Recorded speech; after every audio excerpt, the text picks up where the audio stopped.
कैसे हैं आप सभी लोग। एक बार फिर से स्वागत है आपका हमारे YouTube channel study with Yogesh में।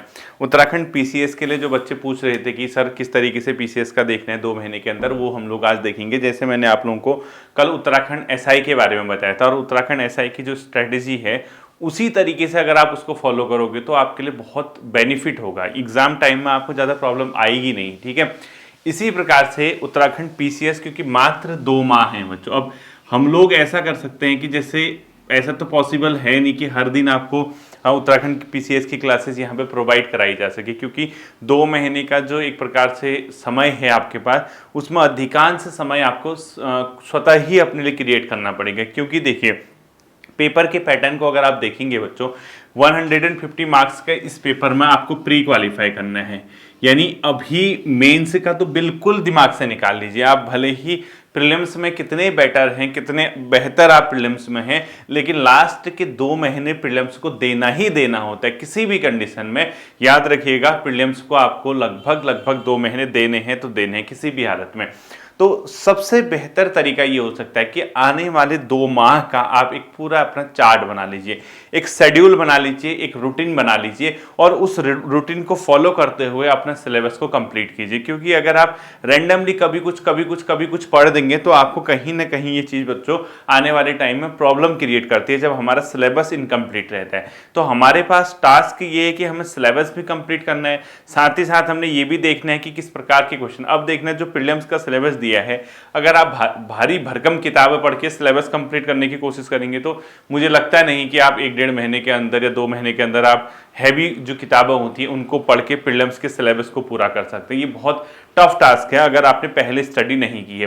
दूसरा, उत्तराखंड का या किसी भी स्टेट गवर्नमेंट के अंदर जो स्टेट एग्जाम होते हैं, स्टेट पीसीएस जो होते हैं, इसके अंदर कॉन्सेप्ट बेस्ड क्वेश्चन बहुत ज़्यादा नहीं देखने को मिलेंगे। जैसे यूपीएससी के अगर आप पैटर्न को फॉलो करेंगे, वो कॉन्सेप्ट ज़्यादा पूछता है, फैक्ट कम पूछता है। राज्य सरकारों में या राज्य के जो एग्जाम होते हैं, स्टेट पीसीएस होते हैं, उनमें फैक्ट ज़्यादा रहते हैं, कॉन्सेप्ट बेस्ड कम होते हैं, ठीक है। आप भले ही किसी भी टॉपिक पर कितनी अच्छी कॉन्सेप्ट बेस्ड कमांड रखते हो, लेकिन फैक्ट अगर आपके तैयार नहीं होंगे तो फैक्ट आपको क्या करेगा, परेशान करेगा, ठीक है।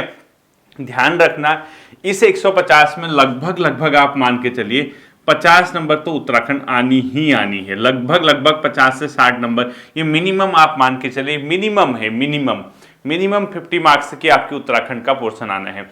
अब वेटेज जो सबसे ज्यादा है बच्चों इसी का है, क्योंकि आप उत्तराखंड अगर आपने सही तरीके से तैयार कर ली तो आपका ना बहुत हद तक चीजें क्या हो जाएंगी, आपकी मुट्ठी में आ जाएंगी। यानी आप चीजों को आप बेहतर तरीके से आगे ले जा पाओगे यदि आपने उत्तराखंड में अच्छी कमांड बना दी। बाय द वे, आपका उत्तराखंड बहुत ज्यादा अच्छा नहीं है। अगर आप नए आए हैं, उत्तराखंड की आपने तैयारी बहुत कम की है, उत्तराखंड आपने नहीं पढ़ा है, तो कहीं ना कहीं आपको चीजों को डील करने में प्रॉब्लम आ सकती है। क्योंकि याद रखना, स्टेट के एग्जाम में कट ऑफ हमेशा थोड़ा सा ऊपर रहती है। यहाँ पर बच्चे भले ही वो मेंस की तैयारी करें ना करें, फॉर्म भर लेते हैं, प्रीलिम्स में वो कट ऑफ क्या कर देते हैं, उठा देते हैं। यानी वो फैक्ट बेस्ड क्वेश्चन ज्यादा पढ़ते हैं। वनडे एग्जाम की जो तैयारी करते हैं उन बच्चों का क्या होता है, फैक्ट बहुत स्ट्रांग होता है। तो फैक्ट स्ट्रांग होने के कारण उनको इस तरीके के जो बड़े एग्जाम है प्रीलिम्स में उनको फायदा हो जाता है। अगर वो मेन से तैयारी नहीं करते तो कई लोग तो मेन का पेपर भी स्किप कर देते हैं। तो ध्यान रखना, जैसे हाल फिलहाल में आरओ का प्रीलिम्स का रिजल्ट आया, वहां आपने देखा होगा 105 से ऊपर कट ऑफ चलेगी 150 में से। तो मान के चले इसी तरीके के अगर पेपर आएंगे तो कट ऑफ हाई रहेगी, ठीक है। तो 50 नंबर की उत्तराखंड के लिए बच्चों, क्योंकि सर्वाधिक समय आपको इसको देना चाहिए, ये आपका वेटेज है बच्चों, ये आपका एक ऐसा सेशन है जो आपको बहुत फायदा पहुंचाएगा। इसके लिए बहुत ज्यादा मटेरियल न पढ़ते हुए परीक्षा वाणी और विंसर ईयर बुक अगर आप कंप्लीट कर पाते हैं एग्जाम तक, तो आपका बहुत अच्छे तरीके से सही तरीके से चीजें कवर हो जाएंगी। इसके लिए एक और चीज याद रखना, उत्तराखंड करंट अफेयर्स और उत्तराखंड का इकोनॉमी सर्वे, ठीक है। इकोनॉमी सर्वे, ये 4 चीजें ऐसी हैं जो 50-55 जितने भी हो सकता है 60 मार्क्स का पोर्शन आ जाएगा। मैं कह नहीं सकता एग्जैक्ट कितने का आएगा, 50% 50 क्वेश्चन तो मिनिमम है। जैसे मैंने सुना 40% अंक उत्तराखंड के आएंगे, तो लगभग मान के चले 60 के आसपास, 58, 59 भी आ सकते हैं। तो उत्तराखंड के लिए आपको ये पोर्शन 2 माह के अंदर तैयार करना है। परीक्षा वाणी जो लेटेस्ट मार्केट में अवेलेबल होगी आप वो कर लीजिए। विंसर ईयर बुक के क्वेश्चन अगर आपको मैंने जो कराए हैं बेसिकली मेन क्वेश्चन वो मैंने करा दिए, अब आपको करने की जरूरत है नहीं, क्योंकि ये प्ले लिस्ट में में आपको मिल जाएगा। परीक्षा वाणी अगर आपके पास है तो नहीं लेने की जरूरत नहीं है, लेकिन आर्थिक सर्वे उत्तराखंड का और उत्तराखंड करंट अफेयर्स दोनों ही चैनल की प्लेलिस्ट में आपको मिल जाएंगे। ठीक है, प्लेलिस्ट में चल रही है, 1-2 क्लासेज उत्तराखंड करंट अफेयर्स और आएगा, 1-8 क्लासेज उत्तराखंड इकोनॉमी सर्वे में भी आ सकता है। तो 50, 55, 60 जितने नंबर का भी है बच्चों, सर्वाधिक समय आपको इसको देना है, क्योंकि याद रखना जिस तरीके से कट ऑफ बन रही है हाल फिलहाल के दिनों में, किसी भी केस में अगर पेपर एवरेज रहता 100 प्लस में ही आप कॉन्फिडेंट हो पाओगे। क्योंकि देखो बाई चांस आयोग ने अगर नवंबर में मेंस करा दिया तो आपको ना प्रीलिम्स का स्कोर ऐसा रखना पड़ेगा कि इसके रिजल्ट के वेट मत करना, वीर इसके रिजल्ट के भरोसे मत बैठ रहना कि यार होगा या नहीं होगा। आपको प्रीलिम्स का स्कोर ऐसा रखना है कि आपको ये कंफर्म हो जाए कि मैं इस कट ऑफ में आऊंगा ही आऊंगा। कहने का मतलब आपको प्रीलिम्स में अच्छे खासे मार्क्स लाने। तो 50-55 नंबर जो पोर्शन है बच्चों, सबसे बड़ा पोर्शन है, वो आपको दे रहा है Uttarakhand Pariksha Vani plus current affairs plus Uttarakhand economy survey और उत्तराखंड का अपने आप में जो भी मैंने विंसर ईयर बुक वाला पोर्शन है। ठीक है, अब देखना दूसरा पोर्शन जो आता है बच्चों, वो आता है current affairs, national international current affairs. ठीक है, नेशनल इंटरनेशनल करंट अफेयर्स लगभग 10 से 15 क्वेश्चन इसके आएंगे, लगभग 10 से 15 क्वेश्चन। तो आप सीधा फॉर्मूला समझिए, सर्वाधिक समय इस पोर्शन को देना है जो सबसे ज्यादा आएगा। उसके बाद आप 10 से 15 नंबर के लिए करंट अफेयर्स, जो कि लगभग मान के चलिए आप जुलाई 2023 से मई 2024 के मिड का आपने को देखना पड़ेगा, लगभग इतना कवर करना पड़ेगा। इसके अलावा ऐसी घटनाएं, ऐसी महत्वपूर्ण करंट अफेयर्स जो इवन 2022 में हुई हो, यानी आप डालोगे ना 2022 की सबसे 10 टॉप मोस्ट 20 जो करंट अफेयर्स से संबंधित हमारे एग्जाम के दृष्टि से क्वेश्चन बन सकते हैं, तो 2022 के कुछ ऐसे टॉपिक बच्चों जो बहुत चर्चित रहे थे उस ईयर। ठीक है, 2021-20 तो नहीं पूछेगा, 2022 के बहुत ज्यादा चर्चित, मतलब पूरे वर्ष में आप अगर 10 टॉप घटनाएं देखेंगे कि आपके एग्जाम की दृष्टि से कौन सा इंपोर्टेंट हो सकता है, वो कह रहा हूं। और 2023 और 2022 के टॉप, ये तो देखो जुलाई 2023 से मई 24 तक तो आपको पढ़ना है, मंथली आप कवर करेंगे कब क्या हो रहा है, लेकिन पूरे 23 का, जुलाई 23 से पहले का ऐसा इंसिडेंट जो बहुत चर्चित रहा था। पिछले बार आपने देखा होगा कई घटनाएं हुई थी 2023 में अलग अलग आपके एग्जाम की दृष्टि से, वो सारी चीजें आपको नेट वगैरह में अवेलेबल है, और 2022 की कुछ महत्वपूर्ण घटनाएं। ठीक है, तो लगभग 10 से 15 नंबर आपका नेशनल इंटरनेशनल करंट अफेयर्स वगैरह करा रहा है। ये पोर्शन अगर आप 50 नंबर 55 नंबर और ये मान के ये चलते हैं लगभग 10-15 नंबर का, दोनों मिला के एवरेज 65 से 70 नंबर, यानी आप मान के चलिए लगभग 45% अंक आप इन दोनों सेक्शन से ला सकते हैं। और 45% अंक इन दोनों सेक्शन से लाने का मतलब आपको 2 माह के अंदर ये कंप्लीट करना है, साथ ही साथ ये करना है। क्योंकि आप अगर अभी से समय दोगे, अभी से शेड्यूल, मैं तो आपसे कहता हूं मॉर्निंग में उठते हो उत्तराखंड से शुरू किया कीजिए मॉर्निंग में, क्योंकि आप सर्वाधिक, आप इतिहास का उतना ही, जितना कंटेंट उत्तराखंड का है उससे भी ज्यादा कंटेंट नेशनल हमारी हिस्ट्री का, इंडियन हिस्ट्री का, जितना कंटेंट उत्तराखंड के टोटल सब्जेक्ट्स का है उससे ज्यादा कंटेंट आपको मिलेगा जो हमारा इंडियन हिस्ट्री है। अब देखो इंडियन हिस्ट्री से आएंगे 12 से 15 क्वेश्चन, उत्तराखंड से आएंगे 50 क्वेश्चन। अब सोच लीजिए आपको सबसे ज्यादा समय किस पोर्शन को देना है, कहां से आप स्कोर कर सकते हैं प्रीलिम्स में। तो इस पोर्शन को प्लस इसके साथ इंटरनेशनल और नेशनल करंट अफेयर्स 10 से 15 नंबर। ठीक है, इसके अलावा आप लोगों को मैं एक सजेशन दूंगा, आप लोग एनवायरमेंट एंड इकोलॉजी की घटना चक्र ले लेना बच्चों, एनवायरमेंट एंड इकोलॉजी की घटना चक्र ले लेना, यानी पर्यावरण पारिस्थितिकी। लगभग 4-5 क्वेश्चन उससे बन जाते हैं, पतली सी है वो एनवायरमेंट एंड इकोलॉजी की, पतली सी घटना चक्र की ऑब्जेक्टिव आती है, लगभग 5-6 क्वेश्चन यहां से बन जाते हैं एनवायरमेंट एंड इकोलॉजी का। ठीक है, एनवायरमेंट एंड इकोलॉजी का जो पोर्शन है लगभग 5 से 6 नंबर इस पोर्शन से जनरली हम लोग क्या करते हैं देखने को मिलते हैं। इसके बाद आता है बच्चों साइंस। साइंस क्यों क्या है, जनरल साइंस। अब जनरल साइंस में दिक्कत ये है कि कोई साइंस बैकग्राउंड का कोई नहीं है, कोई कुछ है, तो साइंस के लिए मैं आपको बहुत ज्यादा सजेशन नहीं करूंगा। अगर आपके पास ल्यूसेंट ऑब्जेक्टिव की बुक है, ल्यूसेंट ऑब्जेक्टिव, इसके साइंस को आप एमसीक्यू या वगैरह लगा के जाइए, आएगा क्वेश्चन तो काम बन जाएगा, नहीं आएगा तो आप कुछ नहीं कर सकते। ये भी लगभग 10 से 12 नंबर की क्वेश्चन। अब इसमें मैं आपको सजेशन नहीं करूंगा कि सजेस्ट नहीं करूंगा किसी किताब को लेके आइए या आप उससे पढ़िए, इधर से पढ़िए। आपको सबसे ज्यादा समय देना है उत्तराखंड को, लगभग 2 घंटे पर डे पढ़िए, 2-2.5 घंटा, तब आप एक अच्छे खासे स्कोर को पहुंच पाओगे। ठीक है, आप करंट अफेयर्स को लगभग आधा घंटा 45 मिनट दीजिए। इसके बाद आता है बच्चों आपका जो साइंस वाला पोर्शन है, मैं ज्यादा सजेशन नहीं करूंगा, मैं कहूंगा क्योंकि साइंस एक ऐसा सब्जेक्ट है बच्चों, आ गया तो बहुत इजी क्वेश्चन आ जाएगा, नहीं आया तो फिर आप कुछ पढ़िए, क्योंकि साइंस हम लोग हमारे सिलेबस में बहुत ज्यादा रहता नहीं है। जब हम कॉम्पिटेटिव एग्जाम के लेवल में आ जाते हैं तो हमें पता है कि बहुत ज्यादा क्वेश्चन आते नहीं साइंस के, तो उसको कोई सीरियसली लेता ही नहीं है। अब आप 10-12 क्वेश्चन, 5-7 क्वेश्चन के लिए ऐसा नहीं कि पूरी साइंस ही दोबारा पढ़ो, फिजिक्स केमिस्ट्री। और याद रखना साइंस में भी कुछ महत्वपूर्ण चैप्टर, स्पेशली बायोलॉजी का जो पोर्शन है बच्चों, जीव विज्ञान, जंतु विज्ञान और जो अपने आप में वनस्पति विज्ञान है, जैसे आप लोग वाइटामिन वगैरह के बारे में पढ़ते हैं, आप अलग अलग हॉर्मोन्स के बारे में पढ़ते हैं, या आप पादप रोग, मानव के रोग, वायरस से होने वाले जीव, इसके अलावा जो बैक्टीरिया से होने वाले रोग हैं, फंगस से होने वाले रोग हैं, इन चीज़ों को, ठीक है, यानी जो रोग होते हैं, रोग वगैरह कौन सा रोग किस चीज़ से होता है, कैसे होता है। इसके अलावा जो हमारा फूड है यानी खाना है, उसमें प्रोटीन कितना है, प्रोटीन से संबंधित चीज़ें हैं, या खाद्य पदार्थ जो भी हम लेते हैं उसमें मिनरल्स वगैरह, ये यहाँ से संबंधित जो क्वेश्चन है। इसी के अलावा फिजिक्स में आप लोग देखेंगे, केमिस्ट्री में फिजिक्स में लाइट वगैरह के कुछ एक आध चैप्टर। तो मेन आप साइंस के इंपॉर्टेंट कोई कुछ खास चैप्टर लुसेंट वगैरह से देख जाना। अदरवाइज ये गाड़ी ऐसी है, साइंस बन भी सकता है, नहीं भी बन सकता है। आप कितना पढ़ के जाओ, हो सकता है आपके रीच से बाहर आ जाए, हो सकता है कि आप बिना पढ़े भी उसको सही कर सकते हैं, वो रिस्क है। इसलिए मैं कहूंगा कि अपने तैयारी आप इस तरीके की रखिए कि लुसेंट ऑब्जेक्टिव के लेवल का आप साइंस करके जाएंगे। ठीक है, इसके बाद जो नेक्स्ट सेशन आता है बच्चों, वो आता है जीएस वाला। अब कंप्यूटर में छोड़ रहा हूं, ठीक है। जीएस के अंदर आप खुद सोचिए, history, polity, geography and economy, environment हटा दिया मैंने इसमें, ठीक है, एंड इकोनॉमी, बेसिकली ये पोर्शन आना है बच्चों। और ये कितने का आना है आप देखिए, लगभग 50 से 55, ये लगभग 10 से 15, ये कितना, लगभग 70 मान के चलिए। ठीक है, 5 नंबर आप एनवायरमेंट को हटा दीजिए, 75, 15 नंबर आप लगभग 10 नंबर आप साइंस के हटा दीजिए, 85, 4-5 नंबर आप कंप्यूटर वगैरह करके सब कुछ हटा के 90 मार्क्स मान लीजिए। अब बचा कितना, 50 और 10, 60 नंबर, यानी 60 नंबर के अंदर बेसिकली ये 4 सब्जेक्ट आते हैं।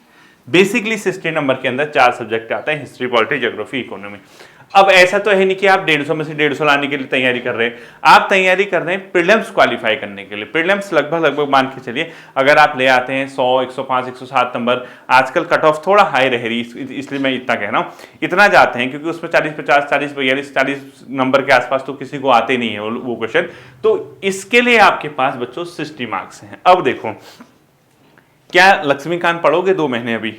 मुझे लगता है कि मेंस के लिए ही पढ़ोगे आप उसको, या हिस्ट्री की कोई डीप स्टडी वाली किताबें पढ़ोगे? लगता नहीं मुझे कि आप, मुझे लगता है कि आप शायद अब मेंस के लिए ही पढ़ोगे। या आप इकोनॉमी जो मुद्रास्फीति है, या अपने आप पे जो बैंकिंग वाले चैप्टर हैं, ये तो शायद मुझे लगता नहीं कि बहुत ज़्यादा इसको आप फोकस करोगे। या ज्योग्राफी, ठीक है, उसमें ऐसा तो नहीं पढ़ोगे भूकंप वगैरह के कारण क्या होते हैं, किस तरीके से आते हैं, इसके टाइप क्या होते हैं, पढ़ोगे तो नॉर्मल ना। ज्योग्राफी अगर आप पढ़ लो, वो पढ़ोगे विश्व की प्रमुख जलधाराएं कौन सी हैं, विश्व के प्रमुख जो झील है कौन सी हैं, भारत में प्रमुख जो डैम है वो कौन से हैं, भारत की प्रमुख नदियाँ, उनकी सहायक नदियाँ कौन सी है, इसके अलावा भारत और विश्व की प्रमुख जनजातियाँ कौन, यही सब चीज़ तो पढ़ोगे प्रीलिम्स में। कहाँ से पढ़ोगे, मतलब कौन सा सोर्स आपने सोचा कि आप उस सोर्स से अपनी जीएस को तैयार करें? मतलब आप खुद सोचिए, क्योंकि आपको प्रीलिम्स को बच्चों क्वालिफाई करना है, प्रीलिम्स को आपने क्रैक करना है। और ध्यान रखना, समय कहाँ ज्यादा देना है, करंट अफेयर्स, उत्तराखंड और ये एनवायरमेंट और साइंस के पोर्शन को आप अगर ठीक ठाक समय दे देते हैं तो आपका 90% क्वेश्चन यहाँ से, मतलब 90 मार्क्स के लगभग क्वेश्चन आएंगे। 90 में स्पेशल है उत्तराखंड। इस उत्तराखंड में अगर आप 2 घंटे पढ़ोगे तो आपको हो सकता है 35-40 नंबर यहीं से कवर हो जाए। अब बताओ, जितना उत्तराखंड अकेला है, अकेला उतना ये भाई लोग सब मिलके हैं, लगभग 60, मतलब मैं एग्जैक्ट नहीं कह रहा 60 की उत्तराखंड आएगी, 50-55 जितना भी आता है उतने में ये सब भाई लोग हैं। अब बताइए, जीएस अगर आप पीसीएस लेवल की तैयारी कर रहे हैं, ऐसा तो नहीं है कि आपकी जीएस जो है नीलबट्टा सन्नाटा है, ऐसा है नहीं होगा। मुझे लगता है कि अगर आप ऐसा सोचते कि आप पीसीएस इस बार क्रैक कर जाएंगे, फाइनल सिलेक्शन लेने लायक अगर आपकी तैयारी है, या आपने जब फॉर्म भरा सोच समझ के ही तो भरा होगा ना, ऐसा तो है नहीं आपको कुछ पता ही नहीं दिन दुनिया का और आप लोगों ने फॉर्म भर लिया, ऐसा तो है नहीं, कुछ तो आपको आता होगा। मतलब अगर आप बिना पढ़े भी जाएंगे बच्चों, इस सिस्टम में से मुझे लगता है कि 25 से 30 क्वेश्चन आप कर लेंगे, आता है इतना तो। अब बताइए, भारत छोड़ो आंदोलन कब हुआ, कैबिनेट मिशन में कितने मेंबर हैं, कौन उसका अध्यक्ष था, साइमन कमीशन के विरोध का कारण क्या था, या इसके अलावा प्रांतों में द्वैत शासन कब लगाया गया था, केंद्र में द्वैत शासन कब लगा था, भारत में जो सांप्रदायिक पंचाट है वो क्या है, किस चीज़ से संबंधित है, या माल्य मिंटो सुधार अधिनियम क्या था, ये सब तो बेसिक चीजें हैं ना, ये तो आपको आती होंगी। तो ध्यान रखना इसमें आपका जो पोर्शन बचता है बच्चों लगभग 60 नंबर का, इसमें हिस्ट्री जो पोर्शन है उसमें 3 सेक्शन है। एक है आपका एंशिएंट है, एक मेडिवल है और एक मॉडर्न हिस्ट्री है। सर्वाधिक क्वेश्चन मॉडर्न हिस्ट्री से आते हैं, ध्यान रखना। Modern, ancient and medieval. Medieval में जो आता है एक मुगल का स्थापत्य कला वगैरह, और ध्यान रखना एंशिएंट और जो मेडिवल हिस्ट्री है, यानी मेडिवल हिस्ट्री में जो क्वेश्चन आएंगे वो आएंगे कोई राजा महाराजा युद्ध नहीं आता है, ध्यान से सुनना।